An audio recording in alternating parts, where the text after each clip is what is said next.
about to hear is true. The names have been changed to protect the innocent. Fatima Cigarettes, best of all king-size cigarettes, brings you Dragnet on both radio and television.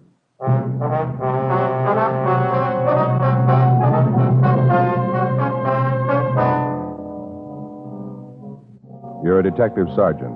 You're assigned to burglary detail. For more than 2 months, a wave of safe burglaries has been sweeping your city. Apparently, it's the work of professionals. The jobs are well planned, well executed. There's no lead to the whereabouts of the suspects.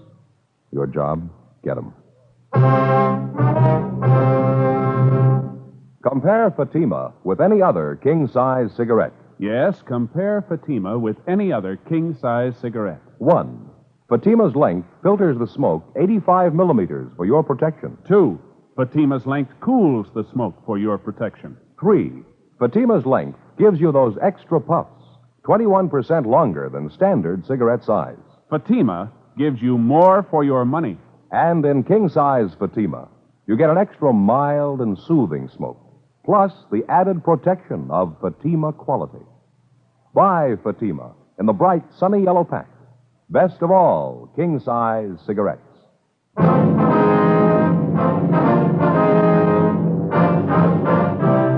Dragnet, the documented drama of an actual crime. For the next 30 minutes, in cooperation with the Los Angeles Police Department, you will travel step by step on the side of the law through an actual case transcribed from official police files. From beginning to end, from crime to punishment, Dragnet is the story of your police force in action.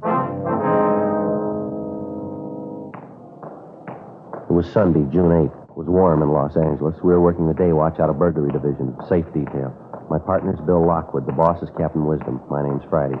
I was on the way back to the office, and it was 8:36 a.m. when I got to room 45, burglary division. Joe? Oh, hi, Smith. There's a note in the book for us from the captain about your partner, Lockwood. Yeah, what's that? Forgot to make that sick report on him yesterday. Did you call him? How's his leg? Well, I talked to him on the phone last night. Pretty bad ankle sprain. Doctor figures he'll be out for a couple of weeks anyway. Who's the fellow you got there? Suspect Jones and McCready picked up on stakeout, drugstore, 3rd and Ventura. What do you got on him? McCready says they picked him up about 4:45 this morning. Yeah. He and Jones were staked out inside the drugstore. Saw this fellow drive up in the car, get out, and try the front door of the place. Uh-huh. And he went around and back of the place, tried the back door, then he came around in front again, tried to jimmy the door. Finally gave up, got in his car, and started to drive off. Jones and McCready followed him, picked him up, and brought him in. Where's Jones and McCready now, do you know? I told him to go ahead home. No reason for him to hang around. We carried the thing from here. What have you done so far? Did you check him through R&I yet? Call Frank Cunningham. He's doing it now. What's his name? According to his identification, it's Charles W. Boyd, and address is 239 West 92nd Street. That's what he tells us anyway. Mm-hmm. Is that your name, fella? Yeah, that's my name. Saw my identification. No reason for me to lie. You can check me out. All right. Hold your hand up there. We'll get these cuffs off you. Yeah, sure. All right, there you are. Yeah, thanks. Sure tired sitting here handcuffed, sitting in one place. Frank, you want to tell Gaffney we'll be down in the interrogation room? When R&I calls back, tell him to transfer it in there, would you? Yeah, okay. I'll meet you there. All right, thanks. All right, Boyd, let's go. I'd like to talk to you down the hall. Yeah, let's get this thing over with. I don't feel good. I want to get out of here. What are you shaking for? There's nothing to get nervous about. Are you sick? Yeah, I haven't been feeling good at all the last couple of days. Hey, wouldn't you know it, out of smokes. Hey, say, would you happen to have a cigarette, please? Yeah. Here. Thanks. There's a light for you.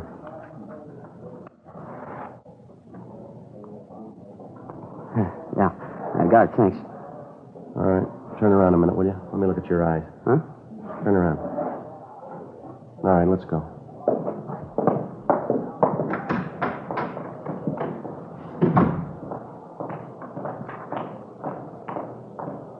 It's okay, Joe. I told Gaffney he'll put through the call from R&I. Oh, that's fine. You sure this won't take long? I'd like to get out of here and get home. I've been sick for a week. I ought to be in bed right now. We'll make it as fast as we can. All right, in here. Have a chair, Boyd. Yeah. All right, mister. You say you're not feeling well, you're tired, you want to go home. So are we. We've been working all night. Now, how about getting to the bottom of this thing? I'm sure I'm all for it. Try to explain to the guys who picked me up. I don't know what it's all about. Ask me anything you want. Now, let's start it here, Boyd. What were you doing out there hanging around that drugstore at 4:45 this morning? It's the same thing I told the other officers. I was sick. I wanted to get something for my nerves. jumpy as a cat. I couldn't sleep. Well, the drugstore was closed. That was pretty obvious, wasn't it? Yeah, that's right, it was. I just drove up there, tried the door, and then I saw the joint was closed, so I left. That's all there is to it, just what I told the other No, one. that's not true, Boyd, and you know it isn't. You hung around the store for more than 10 minutes. You tried the front door, then you waited a couple of minutes, you went around to the back. You tried to get in back there, you couldn't make it, so you came around front again. You tried to jimmy the front door, didn't you? No, that's not it. You got it all wrong. How about this, Boyd? This your crowbar? Yeah, what about it? Just a car tool used to fix flat tires. Carry it around all the time in the car. You carry it on you? No, not all the time. I just happen to have it, that's all. Now, look, Boyd, that's not going to get it. The officers that picked you up saw you using this bar in the door of that drugstore. I thought you were willing to get on to facts. You were going to square with us. How about it? Sure, I'll square with you. I wanted to get over as much as you do. Just tell me what you want to know. All we want is the truth. This address on your ID, the one you gave us, is that your true address? You're living there now? Yeah, that's right. Check it out if you want. I'm not lying. No reason to lie. We think there is. This address of yours is just about 10 miles away from where you were picked up. Now you tell us how much sense it makes driving 10 miles to a drugstore at 4:30 in the morning. Well, I had to. I was sick. It was the only place open. You're lying and you know it, mister. You had to pass at least 2 all-night drugstores on the way. Why couldn't you stop at one of those? I didn't see any stores open. I was sick. I just kept driving till I spotted a place I thought was open. Looked to me like it was open. A lot of lights in the window, inside the store, too. I didn't know it was closed, so I tried the door. You usually try doors with a crowbar, Boyd? Oh, look, what are you getting at? You think I was trying to break in that place? Yeah, that's what we think. Well, what for? Well, I want to break in there. I wanted to get something for my nerves, that's all. I wanted to find a drugstore. Why should I break or open a place and just get a bottle of medicine, huh? We don't think you were looking for medicine, Boyd. Well, then what was it? Well, what do you figure? This is what we figure, mister. You were going in that store to burglarize the safe. The area is the same, the time element's right, so's the type of business. The M.O. matches right down the line. I don't know what you're talking about. 6 safe jobs in the last 2 months. The same time element, the same general area. Drugstores, liquor stores, and markets. What about it?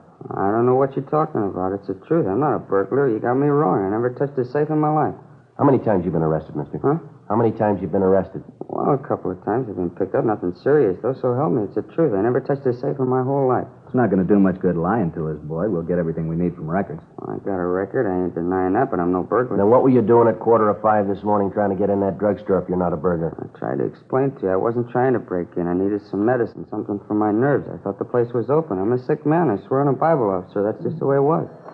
I get it. Yeah, Friday talking. Oh, yeah, Connie. Charles Boyd. Yeah, that's right. That's him. What do you got? Uh-huh. All the same. I see. Give me the last 2 arrests. No, the last 2 arrests again. Yeah. May 9th, May 22nd. All right, Cunningham. Yeah, thanks very much. Frank, you got that folder there, those crime reports? Yeah, here you are. What do you have to say? Boyd was in custody May 9th, May 22nd. What was he in on? Narcotics. He's a user. Long record. It's all the same, though. Never been picked up for anything but narcotics. Just about rules him out, huh? 9th and the 22nd. If he was in jail, he couldn't have had anything to do with those last 2 jobs. Yeah, it's about the size of it. You got it straight now, huh? I told you. You thought I was lying, didn't you? I'm no burglar. You know what my record is. I never touched a safe in my life. Just checking it out, Boyd. Sometimes it happens this way. Sure. No hard feelings. I'll take off now and go home. I'm not feeling well at all. I guess it's okay if No, you just sit still, Boyd. You're not going yet. What do you mean? Red tab on your card down at the Record Bureau. Your last arrest, May 22nd, violation State Narcotics Act. You went out on a $1,500 bail. Yeah, that's right. It was all legal. I paid for it. Why didn't you show up for your preliminary hearing? We got a bench warrant for your arrest. Oh, no, they wouldn't do that to me, would they? I was sick in bed. I couldn't make it to court. You just look at me. You can tell, can't you? I ought to be in bed. Yeah, you don't look good at all. Of course I don't. I'm a sick man, really sick. I'll be in a hospital. Well, maybe that's where they'll send you. We continued questioning the suspect, Charles Boyd, who finally admitted that he'd gone to the drugstore early that morning for the purpose of burglarizing the place to obtain narcotics. He told us it was his first attempt at burglary, and further interrogation proved beyond a doubt he had nothing to do with the current wave of safe burglaries. He was booked on the bench warrant, and narcotics detail was notified of his arrest. For all practical purposes, we were right back where we'd started from 2 months before, when the campaign of safe jobs first started. Boyd was just another in a long line of possible suspects who had to be tracked down and checked out. In the final analysis, they meant nothing to the case, but tracking them down and checking them out meant long hours of legwork, days, even weeks, and then more hours spent interrogating them. Boyd typified the possible suspect. He added nothing, but he couldn't be ignored. In the weeks that followed, stakeouts continued in the general area where the safe burglaries had been operating. No further leads. The investigation went on. On June 17th, Frank Smith and I drove out to the San Fernando Valley to check a lead on a possible suspect we'd gotten from one of our informants. His information was that the possible suspect, an ex-convict by the name of Mark Chandler, who'd served time for burglary, had apparently come into some money recently. Through the parole office, we located Chandler on a chicken ranch just outside of Van Nuys.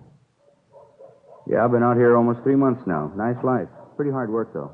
Got a few routine questions for you, Mark. Like we told you, we're from burglary detail. Guess you know why we're out here. Yeah, I think I get the idea. I admit there was a time when you wouldn't be very welcome, but right now it's different. Anything I can do to help, it's all right, fellas.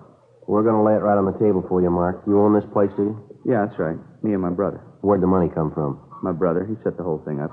You say you and your brother. Whose money bought the place, Mark? Well, my brother made the down payment. You can check on it. The whole deal went through escrow right down here at the local bank. What's the deal anyway? Didn't you check with my parole officer? Yeah, we checked with Galloway. He told us you were still on active parole. You were running a chicken ranch. Didn't say it was for your brother, though. Well, I thought I filled him in on it. I didn't have enough cash to swing the deal. My brother put up most of the dough. I only had $800. Uh-huh. That's your car back there in the driveway, Mark? No, it's my brother's. Nice one, huh? Yeah. I got permission from the parole officer to drive. Say, would you mind walking back with me to the brooder shack? I got a new batch of Rhode Islands in this morning. Day-old chicks. Got to be sure the heat's right. Yeah, all right. There's a lot of work around a place like this. I just built those pens there. Uh-huh. They're nice. Good-looking flock of chicks there, wouldn't you say? 4 weeks old. Those are barred rocks. You notice how they're starting to feather out already, getting nice and heavy? Make wonderful fryers, you know. Oh, that's all? Oh, yeah. Just a minute. Hey, will you look at that mash rack? They like fiends. I just filled that thing an hour ago. That's where the money goes. You know that mash goes for better than $5 a sack? Look, we don't want to take too much of your time, Chandler. We can see you're busy. We got a couple of dates we'd like to check with you. Where you were, what you did. Oh, sure, fellow. Just let me check the temperature in the brooder house here. It won't take a minute. Hey, come on in. All right. They're pretty cute when they're small, huh? Let me see here. Just look at that, huh, Joe? Piled all over each other. Must be more than 1,000 of them. Yeah, at least.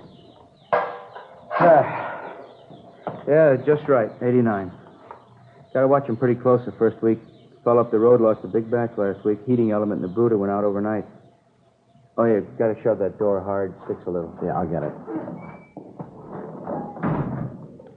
Okay, what else was it, officers? Glad to help you any way I can. Those dates we want to check, Mark. It was almost a month ago, the week ending May 7th. Yeah. Can you account for your time on that weekend, where you were, what you did? The 7th? Yeah, let's see. Yeah, I was here. You any way of proving that? Yeah, I think so. I started here the 23rd of April. Been here every night since. Anyone we can check with on that? Well, my brother and his wife. They were here, they can tell you. Neighbors, too. They come over for cards on the weekend. Come to think of it, I remember my parole officer was out to see me one of those weekends. I'm pretty sure of it. You can check with him. All right, Mark, thanks. Hey, what's the pitch anyway, Sergeant? Safe jobs around town, is that it? That's it. You heard anything, Mark? Any rumbles at all? No, sorry. This job keeps me pretty close to home. I don't get around at all. Maybe 2-3 nights a month. That's the only time I get out. That's all we're asking about. Before we left the suspect, Mark Chandler, we called his parole officer, and he substantiated the fact that he visited with Chandler on the night of May 7th, the date of one of the safe burglaries. We checked with his brother, his sister-in-law, and the neighbors, and all of them fully corroborated his story. Before we left, we were satisfied that Chandler had nothing to do with the safe burglaries. It was just another of the more than 100 possibles that we'd checked out in the course of the investigation. On June 22nd, we got a lead on still another one. It came from the proprietor of a fix-it shop on West Pico Boulevard near Normandy. We drove out to interview him. He gave his name as Harold Van Owen. Yeah, just a minute, officers. Be with you in a minute, all right? Yeah, okay. Have to get these keys made. The lady will be back soon. Says she needs them. What time you got, Frank? 10 to 12. Getting hungry? Well, I didn't have much breakfast. How about dropping by Felipe's, all right? Suits me. I could use a good French dip sandwich. Haven't been down there for a while. Yeah. All right, officer. Sorry to keep you waiting. I had to get keys done. I promised the woman. That's all right, Mr. Van Owen. Well, what was it you wanted to see us about? Well, I don't know, to tell the truth. Maybe it's something, maybe it's nothing at all. I just don't know. Figured I ought to let somebody know about it, so. Yes, sir? A young fellow was in here the day before yesterday. Said his name was Ralph McKinley. Told me he lived around the neighborhood, but I don't think I ever saw him before. He didn't act right to me. Mm-hmm. Said he's an inventor. I doubt it, though. He just didn't look the part to me. A young fellow, you know, dresses pretty flashy.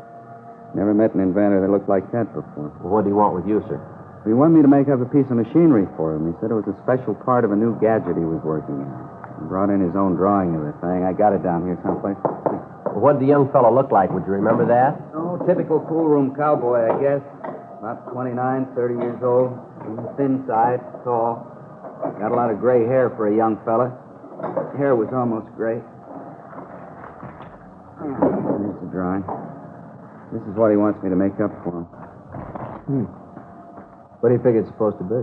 Miss McKinley said it was part of a new hydraulic press he's working on. I got a few doubts about that. How do you mean? Oh, I've been tinkering around in this business long enough to know what goes into a hydraulic press.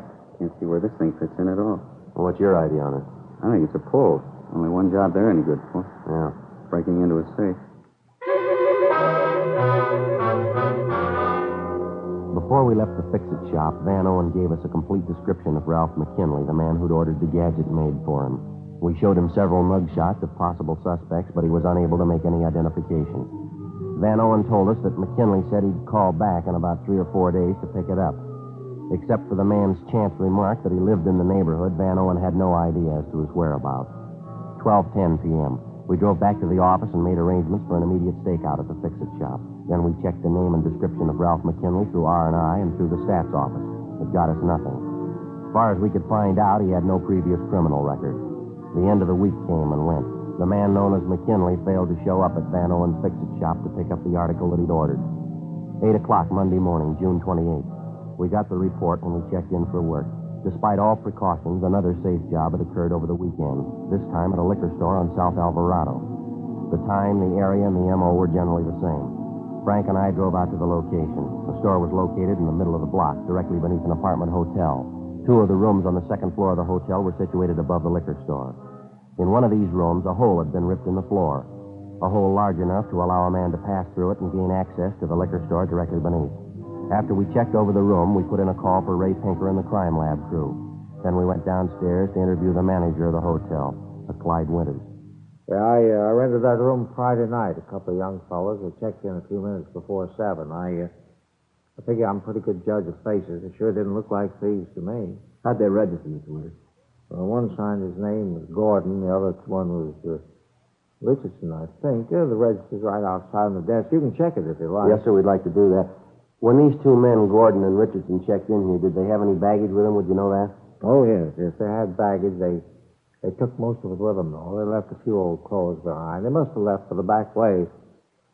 Sometime late Sunday night, if they get. Imagine tearing up the floor of that room. The lousy bums. I'd sure like to get my hands on them. Did they have a car, do you know? Yeah, they had a car. I got the license number, too. You think you'd recognize the 2 men if you saw them again? Oh, I'd take him in a minute. You sure of that, are you? Positive. I'd know him in a minute, especially the young fellow Richardson. He couldn't have been more than 27, 28 years old. Yeah. Hair was gray, almost completely gray.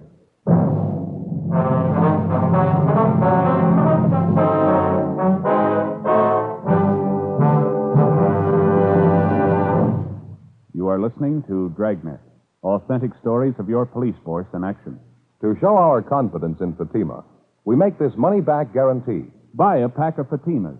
Enjoy Fatima quality, extra mildness, and superbly blended tobaccos. If you're not convinced Fatima is better than the king-size cigarette you're now smoking, just return the pack and the unsmoked Fatimas by August 1st, 1952, for your money back plus postage.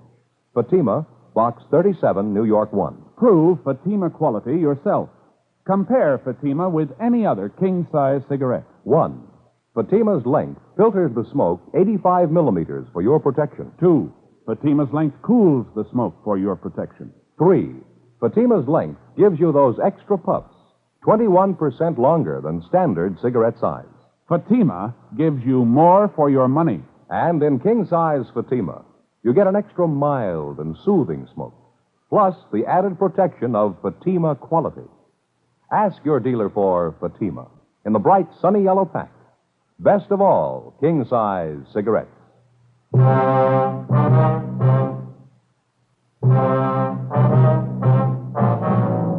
Monday, June 28th, 8:55 a.m. The crime lab crew arrived at the scene of the latest safe burglary, the liquor store on South Alvarado, and began their investigation. The store was gone over thoroughly, as well as the hotel room directly above it, through which the burglars had gained access by ripping a hole in the floor. In the store itself, a few feet from the safe, the men from the crime lab found what appeared to be a broken button, probably off a coat. They also found a crumpled envelope on the floor with the name F. Gordon on it, written in pencil.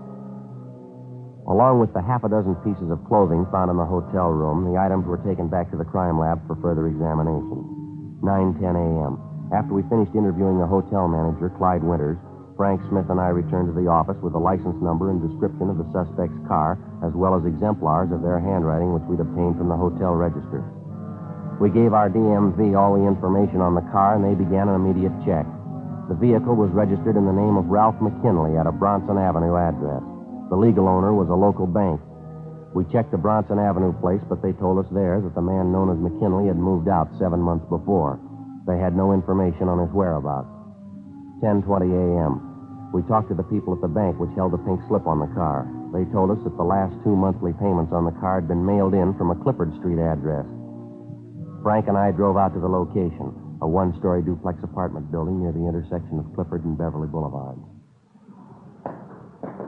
Nice units, aren't they? Run up all over town. They seem to be, don't they? I'll get it. Yeah? Your name, Ralph McKinley? Yeah, that's right. What Police officers, you want to get your coat, McKinley? I'd like to talk to you downtown.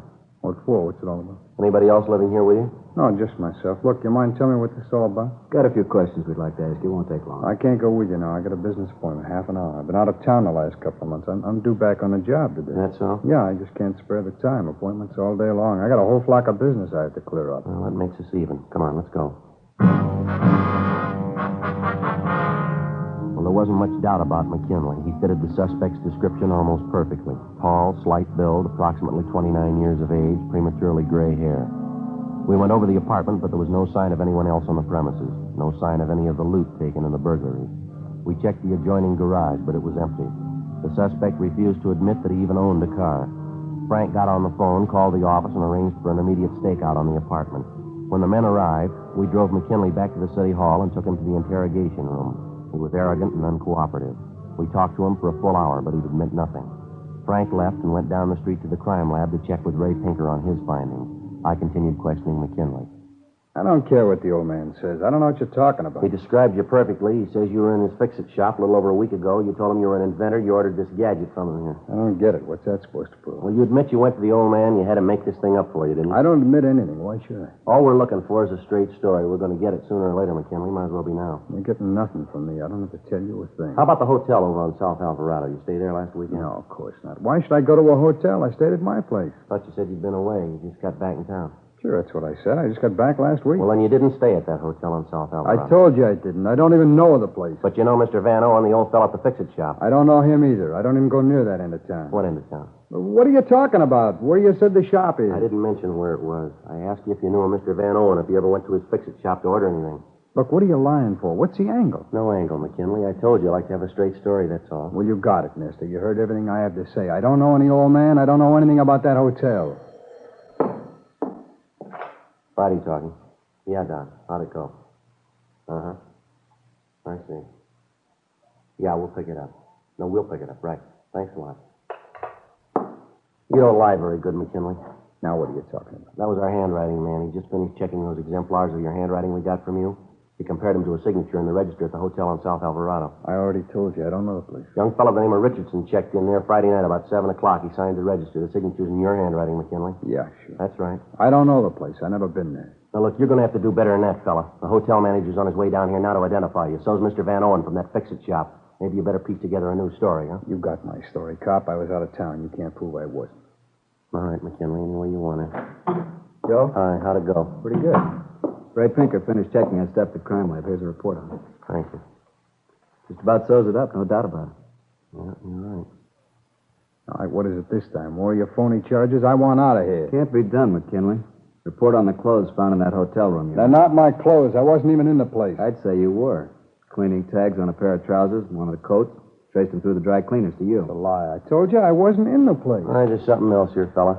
They ran tests on all the clothes they found in your room. They found particles of fire clay from the safe that you broke into down below in the liquor store. Your coat, your trousers, they were covered with this stuff. Save your breath, will you? I'm not... And when you ripped up the floor of that hotel room, you picked up something else on the clothes. Particles of floor varnish. Small bits of wood, they all tie in. You through? No, not quite. A piece of broken coat button we picked up a couple of feet from the safe. They matched it up with one of the buttons on your coat, a broken one. The pieces fit perfectly. Kinley, how about it? Got my story. No, you got a lot to explain. I'll take my chances. What's the pitch, McKinley? You know you got to come up with a story. It might as well be now. There's no story to it. I was out of town. I told you that. Why don't you get off it, mister? It's not going to take much to make a liar out of you. You know that, don't you? Oh, look, why don't you get off my back, the two of you? I told you everything I'm going to tell you. Sit down, McKinley. I'm getting out of Sit here. down. All right. Go ahead. I can wait it out as long as you can. I doubt that. I'll get it. All right. Smith speaking. How's it? Oh, yeah, Jim. What is it? That's right. When? Mm-hmm. Fine. Yeah, thanks. Piece of news for you, McKinley. Yeah? Your partner came back to your place a few minutes ago. Our men picked him up. They're bringing him in now. That is news to me. I don't have any partner. I'm in business for myself. That's what your partner figures. Tell me he claims you got all the money. He thinks you were trying to run out on him. Oh, what money? Look, I showed you my wallet. You know how much I got. Now, we're going to ask you just once more. You got it. There's nothing else to say. All right, Frank. Yeah, let's book him in. According to Rogers, his partner's willing to talk. We'll get the story from him. All right, McKinley, let's go. What do you mean, go where? Main jail. We're booking you in. Come on, let's go. Go ahead, Frank. Yeah. Come on.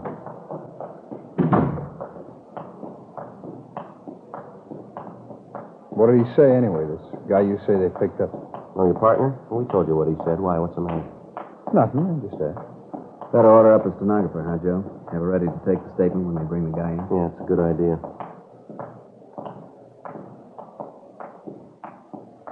Sergeant? Yeah. Let's go back, I'll tell you.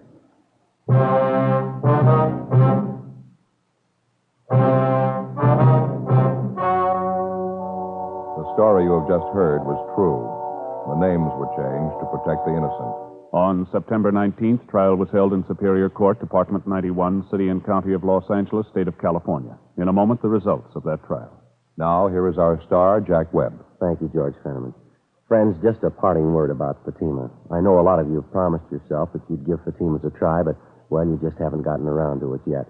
So I'd appreciate it if you'd kind of keep us in mind the next time you buy cigarettes and ask your dealer for Fatima's. You'll find Fatima gives you more for your money. Compare them with any other king-size cigarette, and you'll find Fatima does have a better flavor and aroma. You'll like its extra mild and soothing smoke. Tomorrow, buy Fatima. Best of all, king-size cigarette.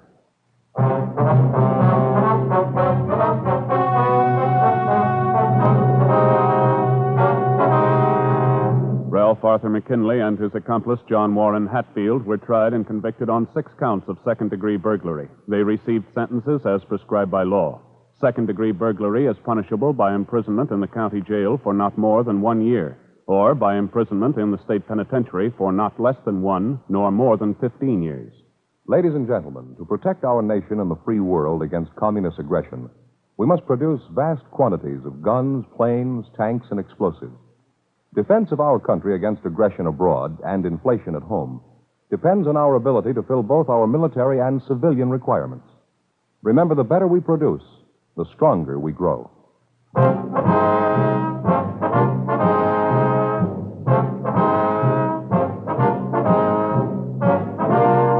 You have just heard Dragnet, a series of authentic cases from official files. Technical advice comes from the Office of Chief of Police W.H. Parker, Los Angeles Police Department. Technical advisors Captain Jack Donahoe, Sergeant Marty Wynn, Sergeant Vance Brasher. Heard tonight were Harry Bartell, Stacey Harris, Jack Crucian. Script by Jim Moser. Music by Walter Schumann. Hal Gibney speaking. Fatima Cigarettes, best of all king-size cigarettes, has brought you Dragnet, transcribed from Los Angeles.